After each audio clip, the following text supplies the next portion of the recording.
Hey everyone, Mr. Zatoli here. I wanted to run over how to construct a radioactive decay chart.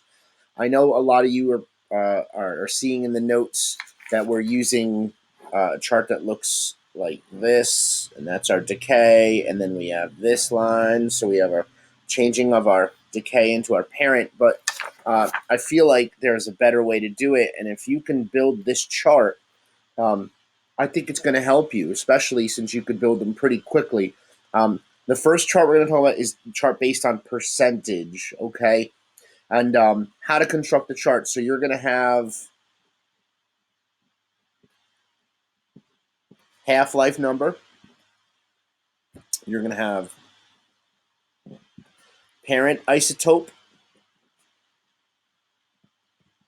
daughter isotope, all right, and time, all right? And this is going to be in years, okay?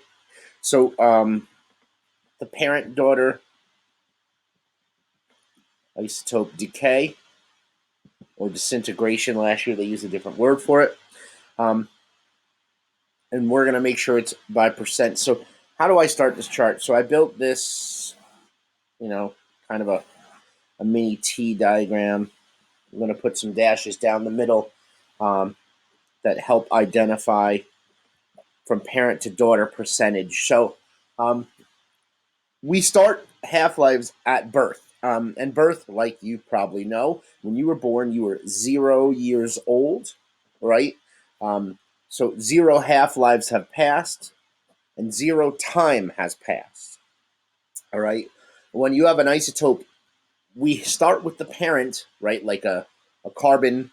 So if we go back to our chart, we're only going to talk about these 4 isotopes: the carbon, potassium, uranium, and rubidium.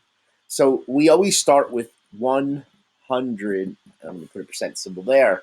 So 100%, which means, and totally, in total, you can't have more than 100. So you have to have 0% here.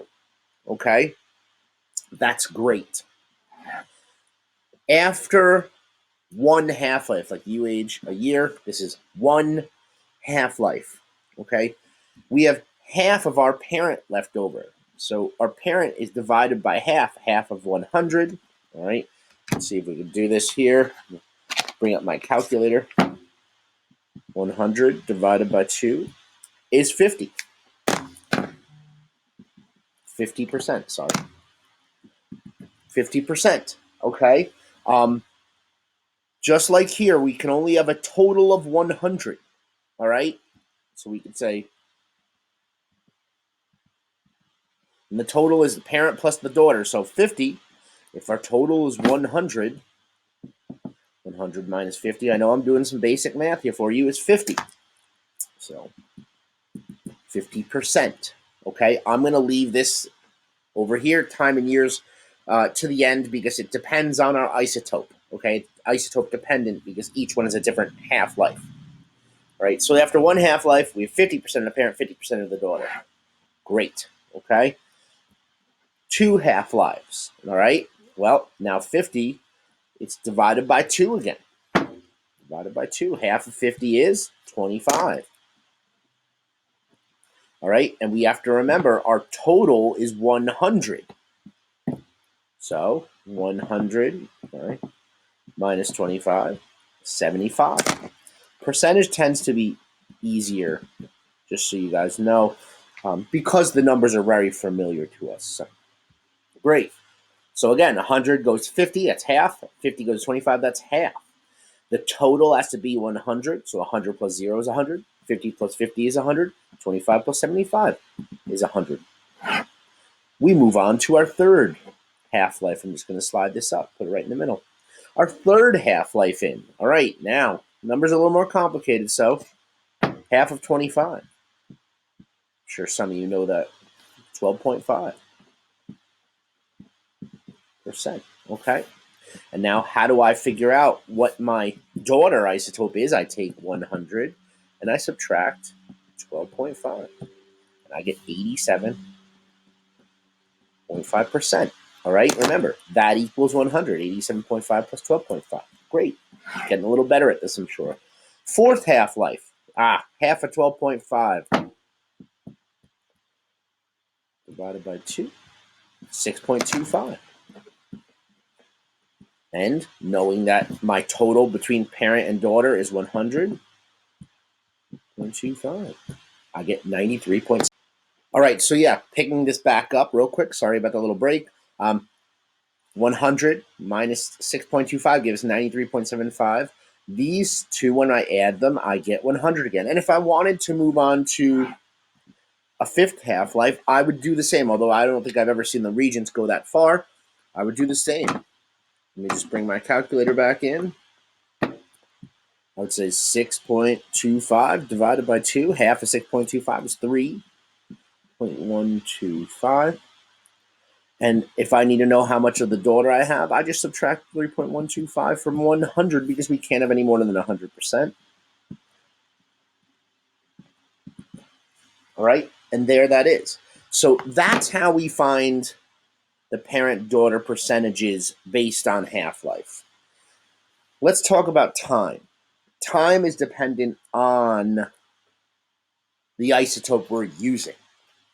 So if we go back to our chart here, right, zoom in, let that equalize out. Sure enough, carbon only takes, and we should remember this, 5,700 years. Potassium takes 1,300,000,000 years. Uranium takes 4,500,000,000 years, and rubidium takes 49 billion years. So what that means is, if we look back at our chart, if I were to use carbon, this would equal 5,700 years. All right, if I were to use uranium, this would be a little bit different. It would be 4,500,000,000 years, right? So it all depends. And the same thing with my second half-life. It all depends on what isotope I'm using. Here's the good thing. All you have to do is know these numbers. Because if I wanted to find the second half-life, how long it took 2 half-lives to go by of, let's say, potassium, for example. Potassium is 1,300,000,000. So I would take my calculator, I'd say 1,300,000,000. Won't let me go that far. What kind of iPhone is this? There we go, 1,300,000,000, okay? Times 2. And that would be K40. Its date would equal, right? And that's how it goes. If I wanted to do carbon 14, I'd take 5,700 times 2. All right, if I want to do C14 for 3 half-lives, I know it's 5,700 for each. I make it times 3.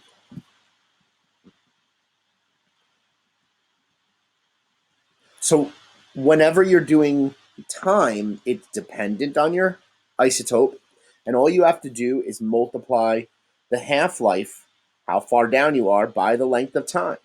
So even if I wanted to do 20 half-lives of carbon, well, I know that each half-life takes 5,700 times 20. There you go. It would take 114,000 years for carbon to go through 20 half-lives. I doubt you'll see that, but you might be asked how long it took uranium to go through 3 half-lives, and 4,500,000,000 times 3. There you go, 13,500,000,000. Sorry, glare. 13,500,000,000. So that's how easy that is. Okay, I hope that makes sense. If you could build this chart, notice the percentage numbers stay pretty much the same. Pretty easy right there. Half-life will always be counting up 0 through whatever. It is the time that can be the confusing piece, all right? And just take your half-life number times the many years it went by. This is why this is always 0, right? 0 times anything is 0. So I hope that helps. I'm going to do another video for radioactive decay chart by mass, which is slightly different. Hope everyone is well and staying safe. All right, thanks all.